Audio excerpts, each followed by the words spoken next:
Hello again. Moving on to Genesis chapter 4. I'm just knocking out these videos straight one after the other. I just made chapter 3, and I'm just moving on and doing a video for 4 next as well, too. So, hence the same shirt. Genesis chapter 4. How much do I really want to preface this? We're going to see something that I think is pretty important to understanding the concept of sin in this video. And I hope that I do it justice so that people start to understand the devil and casting out devils and stuff like that. So hopefully I do it justice. It's by God's grace that will occur here. Genesis chapter 4 is the famous story of Cain and Abel.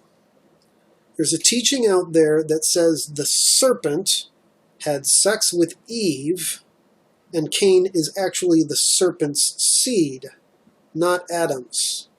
I don't believe it for a second. The serpent seed doctrine, or whatever.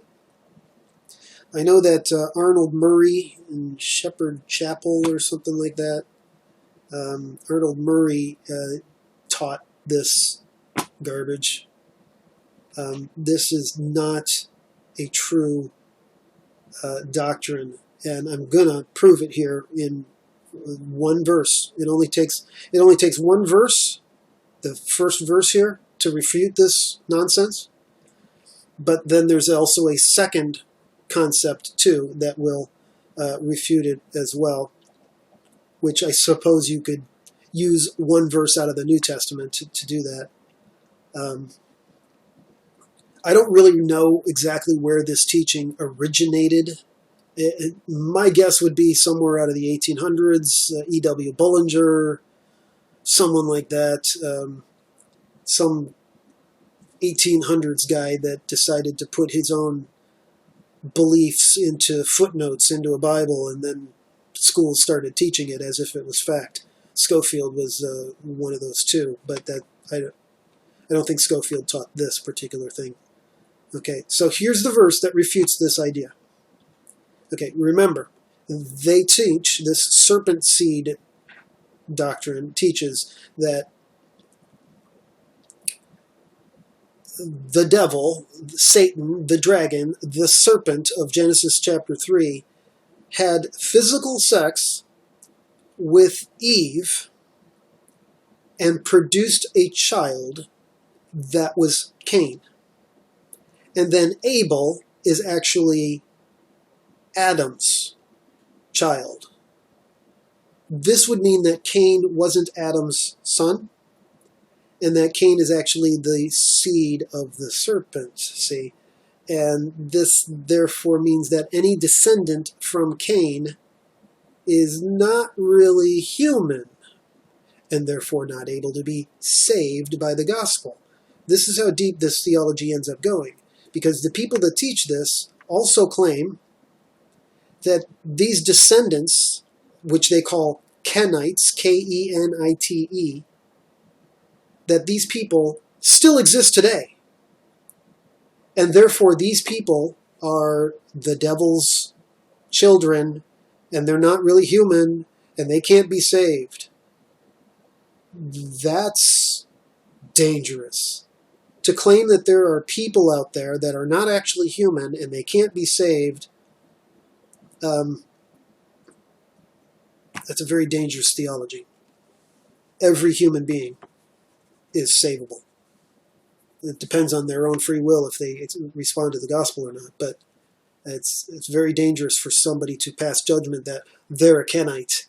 And see, they're saying this about like Jewish people, certain Jewish people. They're a Kenite. They can't be saved. You might as well murder them, right? That's the horrible part of this doctrine. It's horrible. So I'm going to refute it with only one verse. Genesis 4:1. And Adam knew Eve, his wife, and she conceived and bare Cain, and said, I have gotten a man from the Lord. There it is. It's refuted. Adam had sex. That's what the word knew means, and there's other places in the Bible where that's proven. Adam had sex with Eve, his wife, and she got pregnant and bare Cain. Done. Refuted. It's simple as that. Adam is Cain's biological father.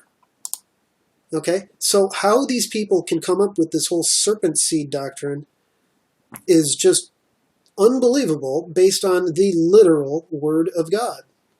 Now, what's the other thing that I said? There's another way of proving this too. All of this is before Noah's flood.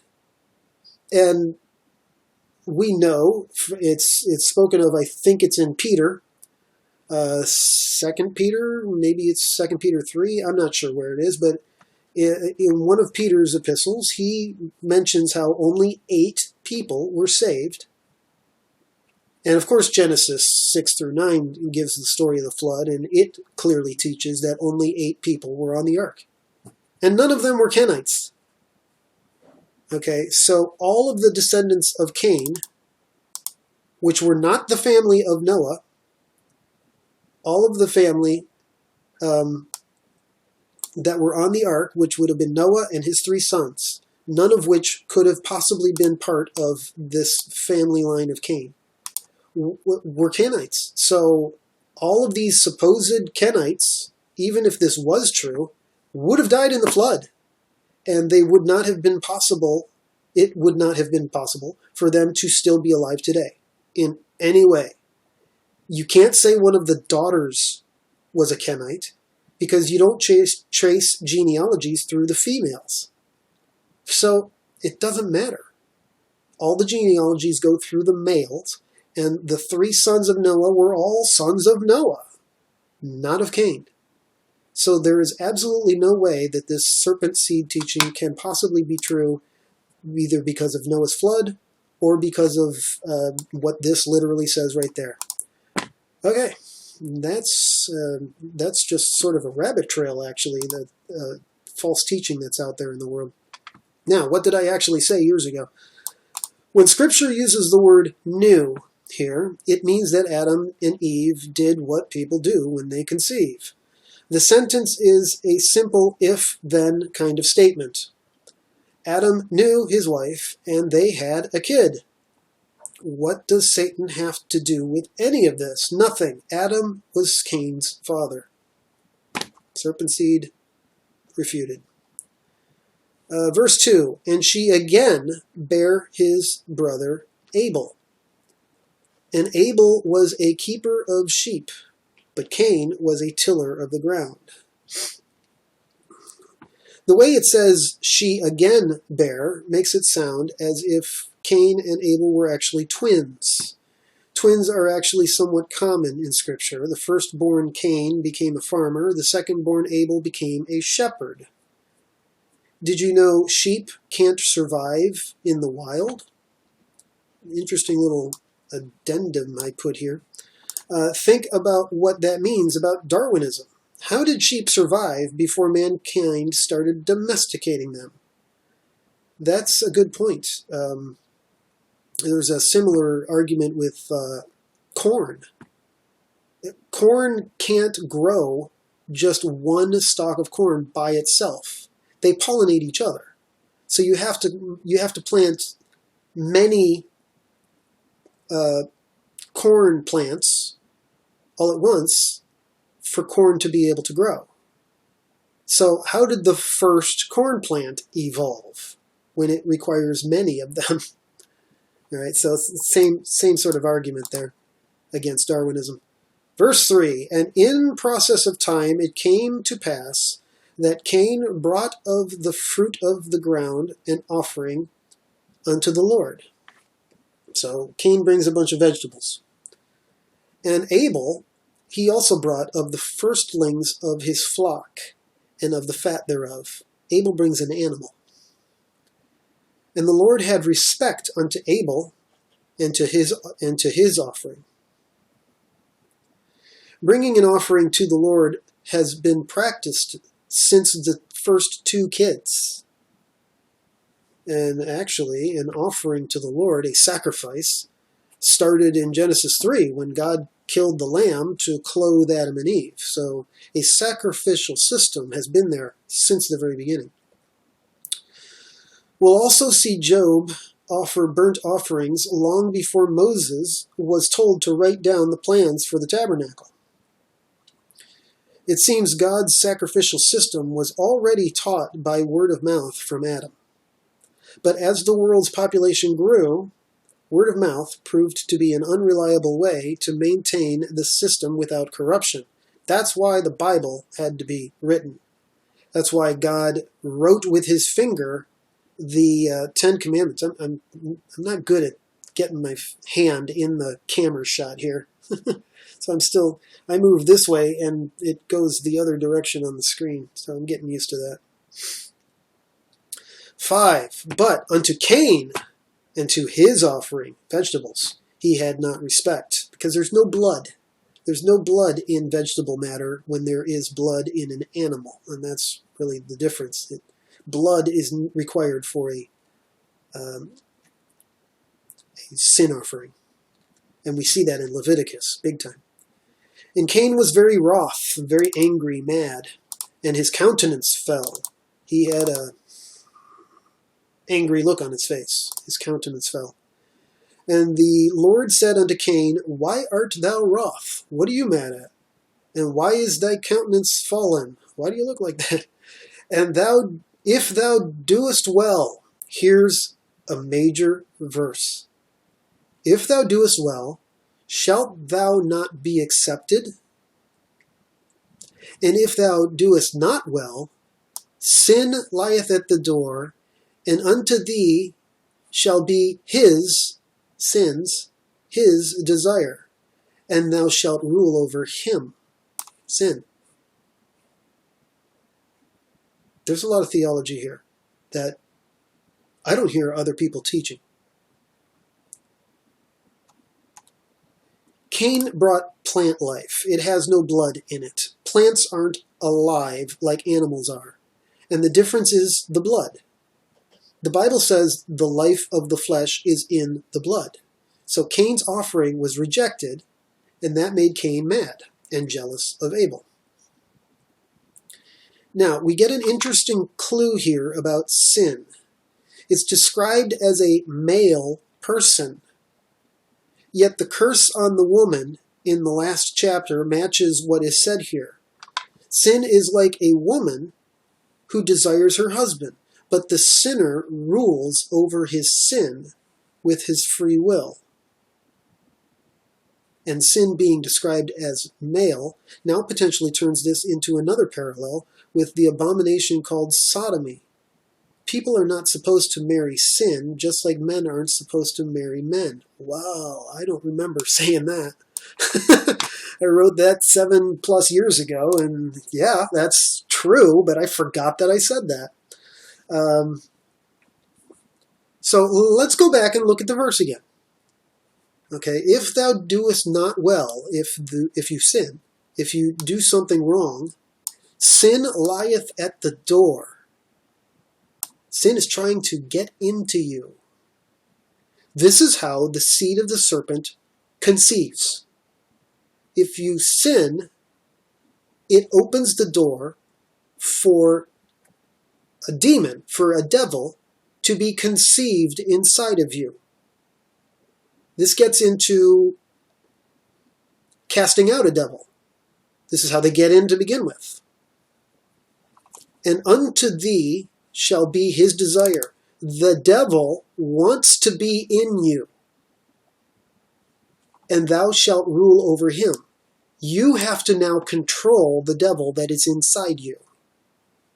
Okay, this is, when we're getting into deliverance and casting devils out of people and the mystery of how sin works and all of that. This is stuff that you're not going to get in churchianity. Because churchianity has been watered down so much today to not understand this kind of deep theology. Let me go back to where I was here. I believe this is how new devils or demons are born. When a man sins, It's like marrying the sin. It says it stays with you until you divorce the sin through repentance. But sometimes they don't want to go. Actually, it's not sometimes. They never want to go. Once sin is in you, it wants to stay no matter what. It never wants to leave you. So here, you know what? There you go. But they don't want to go. That's when exorcism is needed. Let me know if you need help. I have cast devils out of numerous people. Some people do it online through Skype or whatever. You know, there's plenty of different ways to do video conferencing or whatever. You could do it through Zoom today, I suppose. I prefer doing it in person. I think it's more powerful that way. But there are plenty of deliverance ministries that exist out there. The main one that I learned from was a brother named Chris LaSala, ChrisLasala, LaSala. And his YouTube channel has many thousands of subscribers. If you search his name, you'll find him. But he's so popular, you might not be able to get a hold of him now. It's hard to capture his attention. He built a church down in Corsicana, Texas. But there's other deliverance ministries out there. There's another one named Noah Hines, a young man. And I know others exist, but I don't necessarily know the names of people. So let me continue here and see the Spirit will bring something up once it comes to my mind. Verse 8, and Cain talked with Abel his brother. And it came to pass, when they were in the field, that Cain rose up against Abel his brother and slew him. The devil is inside Cain right now and tempting Cain of all this jealousy against his brother Abel and anger to the point where I'm just going to murder you, Abel, and make you exist no more. And Cain did not have the benefit of society that we have today to really know how wrong this was. You know, I'm pontificating on this now, but, you know, society, we all grow up knowing you don't murder other people. Murder is wrong. You get sent to prison for the rest of your life if you murder people. Well, you should. You know, doesn't always end up being for the rest of your life. But Cain didn't have that benefit. He was just so mad that he rose up and struck his brother and slew him. And the devil was successful in tempting Cain to do something that horrible. Did Cain really understand what he was doing when he was doing it? I don't know.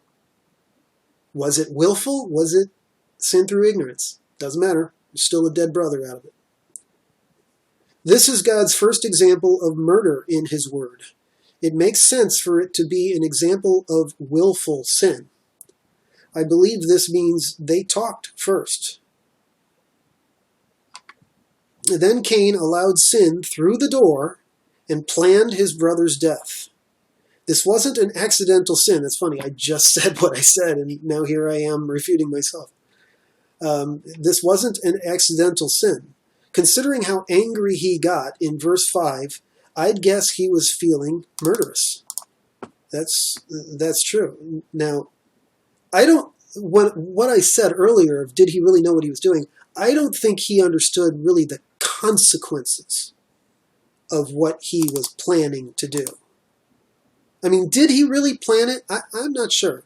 Let's look at the verse again. And Cain talked with his Abel and brother, and it came to pass when they were in the field that Cain rose up against Abel his brother and slew him.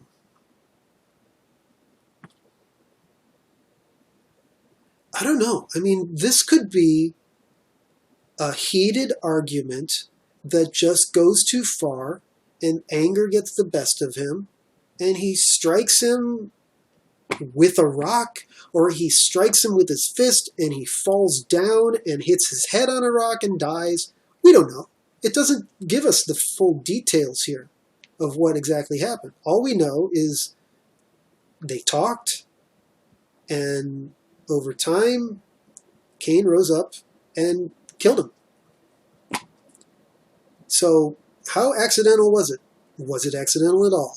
Did he understand the consequences of what he was doing, whether it was premeditated or not? I don't know.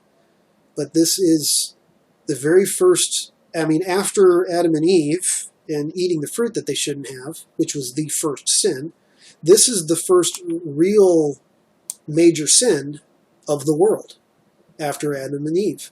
Murder. What is the first commandment in the Ten Commandments relating brother to brother? You could kind of say honor your father and mother would be, which is the fifth commandment, but that's a parallel between our relationship to God the Father.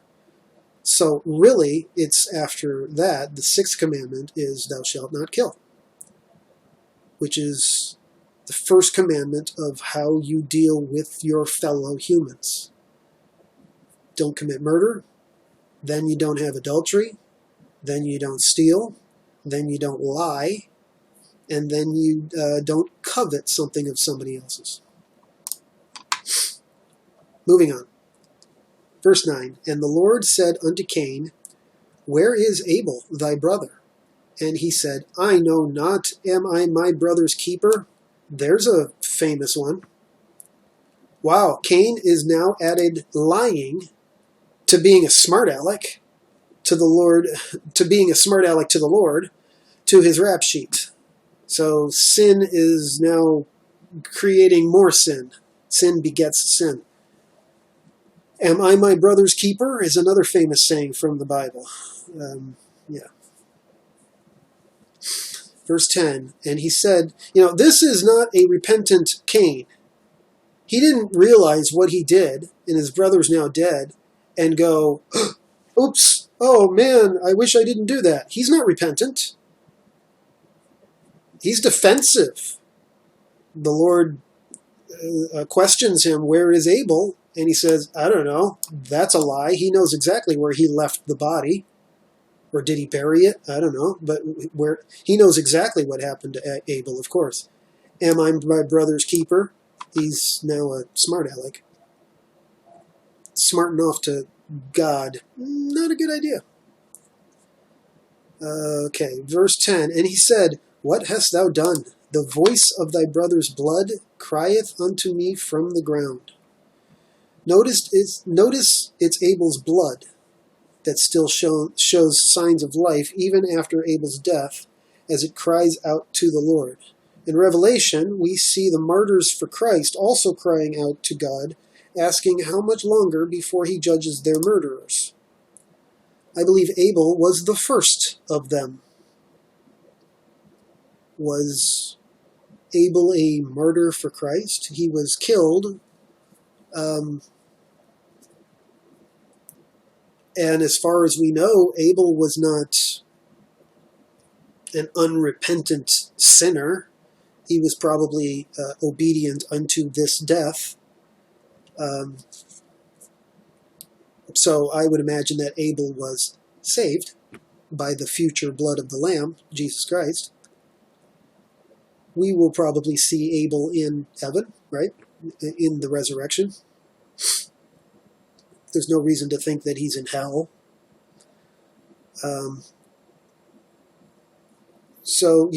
It makes sense that Abel would be one of the martyrs for Christ, going all the way back to that.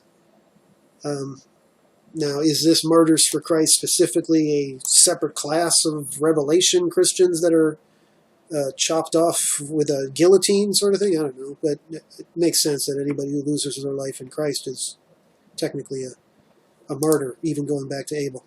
Who knows? We'll see when we get there. Verse 11. And now art thou cursed from the earth, talking to Cain, which hath opened her mouth to receive thy brother's blood from thy hand. When thou tillest the ground, it shall not henceforth yield unto thee her strength. A fugitive and a vagabond shalt thou be in the earth. Life is going to be very, very tough for you now, Cain, because of your sin. Here we have another curse. When you sin, you get cursed. This is true. Cain's gardening career will be a constant struggle. He will wander around running from people who want to kill him. We see that coming up here. Verse 13, and Cain said unto the Lord, my punishment is greater than I can bear. Oh, woe is me, ye murderer. Behold, thou hast driven me out this day from the face of the earth, and from thy face shall I be hid, and I shall be a fugitive and a vagabond in the earth. And it shall come to pass that every one that findeth me shall slay me. Okay, it's only going to take one person. And the Lord said unto him, therefore, whosoever slayeth Cain, vengeance shall be taken on him sevenfold. And the Lord set a mark upon Cain, lest any finding him should kill him. That's mysterious. Not sure what that meant. The Lord could have killed Cain. The Lord could have just said, you killed your brother, you're dead now too. In his mercy, or in his grace, he didn't. The mark God gave him is still a mystery to me. But the bottom line is that Cain's sin got him tossed out from the presence of the Lord. And that still works in the church. That still works in Christianity. If you are willfully sinning, you're tossed out from the presence of the Lord, even if you claim to be a Christian. Okay? A willful sinner doesn't get their prayers answered. You've got to be a repentant Christian to be in the presence of the Lord. That's always been true. Still is. Okay, and then this rest of the chapter is a weird story. I'm not going to claim to really understand all of this, but here it is. 16 and following. And Cain went out from the presence of the Lord and dwelt in the land of Nod on the east of Eden. And Cain knew his wife, and she conceived and bare Enoch. And he builded a city and called the name of the city after the name of his son Enoch. Okay, I know some of you are asking about this. Who was Cain's wife? It's a very, very common question. The atheists love to use this one because they think that there was no women for Cain to have married. So it seems like it's a contradiction. How could Cain have married a wife? Or the people that believe in millions of years, and some people that believe in, let's say, the gap theory, they would believe that there was some civilization of other humans on the earth outside of Adam and Eve and Seth, etc., that is where this supposed that is where this wife came from. Let's say like they were Neanderthals, people before Adam, Neanderthals, and Cain went and got a Neanderthal wife or something like that. But that's not true. This is easily refuted in the next chapter. The next chapter is Genesis 5, and verse 4 says that Adam and Eve had sons and daughters. Okay, so who was Cain's wife? One of Adam and Eve's daughters. Simple as that. That should make pretty obvious sense there. But what about incest? You can't have sisters marrying brothers. Yeah, you can. And it's the only option in the first generation. Adam and Eve had kids, and their kids were the only possibilities of who could marry each other. Plus, Adam and Eve were genetically perfect. God created them without any genetic mistakes in them. So, sisters marrying brothers this early in the genealogy of humanity isn't going to give them weird diseases like we do today. 6,000 years after the fact, today we get genetic problems if siblings marry each other, or cousins marry each other, or whatever. Okay? That's true today, but it wasn't true in the first generations. So incest, not a big deal back then. Now, it wasn't until Moses, which is over 2,000 years after this point, when the law of God outlawed incest. Okay, so Cain's wife was one of Cain's sisters, and it wasn't a genetic problem then, and didn't matter. It wasn't illegal. There was no police to turn him into anyways. So it's not a big deal, and there's a very easy and obvious answer to it. Cain knew one of his sisters as his wife. She conceived, and that's I've already read that sentence. 18. And unto Enoch was born Irad, and Irad begat Mehujael, and Mehujael begat Methuselah, and Methuselah begat Lamech, and Lamech took unto him 2 wives. The name of the one was Adah, and the name of the other Zillah. And Adah bare Jabal. He was the father of such as dwell in tents, and of such as have cattle. And his brother's name was Jubal, and he was the father of all such as handled the harp and organ. So musicians before the flood. I'm a musician. Cool. And Zillah, she also bare Tubal-Cain, an instructor of every artificer in brass and iron. Okay? Darwinism teaches the Stone Age and the Bronze Age and the Iron Age, etc.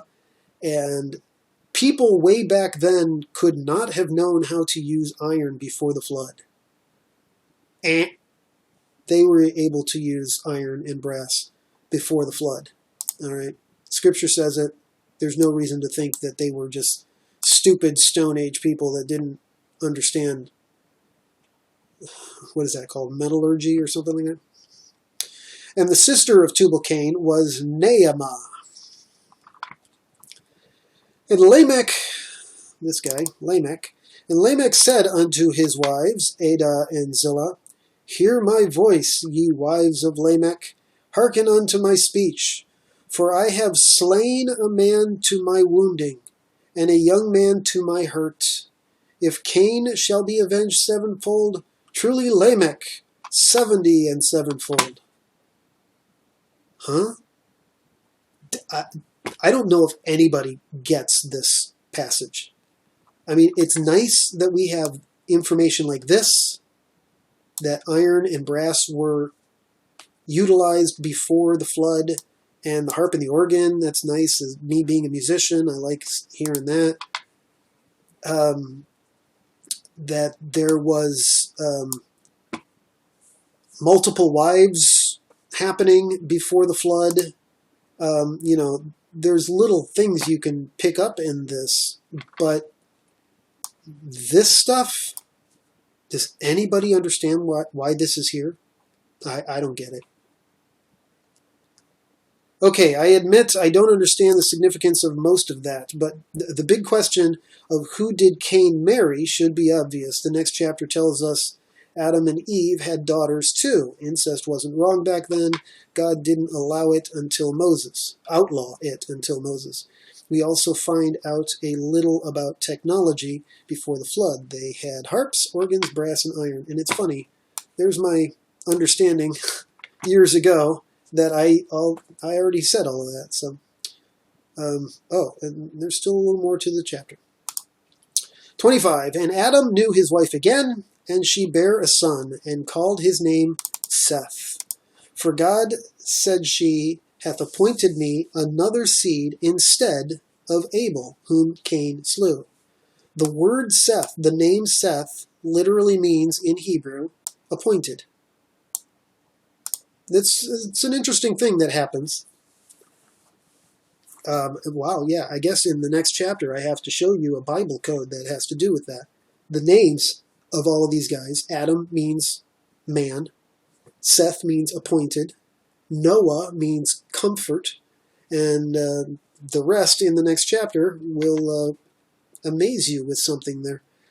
Whom Cain slew. 26. And to Seth, to him also there was born a son, and he called his name Enos.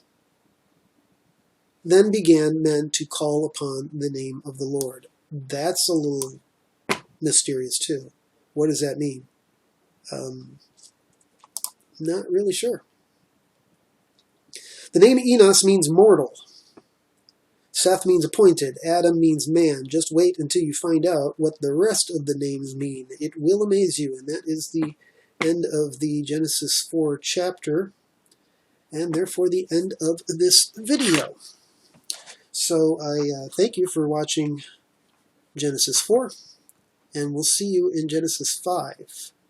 And Genesis 5 might seem like a boring chapter because it's mostly, it's pretty much all just a genealogy, but there is some interesting things as you go through it, and there's a very interesting and fun little Bible code, so to speak, in there. So don't skip that video.